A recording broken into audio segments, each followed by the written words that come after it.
قربانی کس وقت کرنا افضل ہے، یہ سوال ہے، تو اس کا جواب یہ ہے کہ پہلے دن قربانی کرنا یہ سب سے زیادہ فضیلت والا عمل ہے۔ پیارے نبی کریم صلی اللہ علیہ وسلم کا فرمان ہے ما عمل آدمی من عمل یوم النحر احب الی اللہ من احراق الدم۔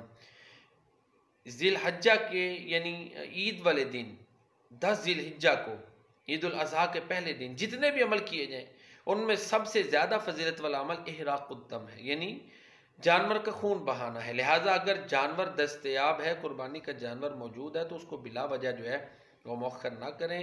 بعض لوگوں نے باریاں بانٹی ہوتی ہیں، جی آج ایک بھائی کرے گا، کل دوسرا، پرسوں تیسرا، اس طرح درست نہیں ہے۔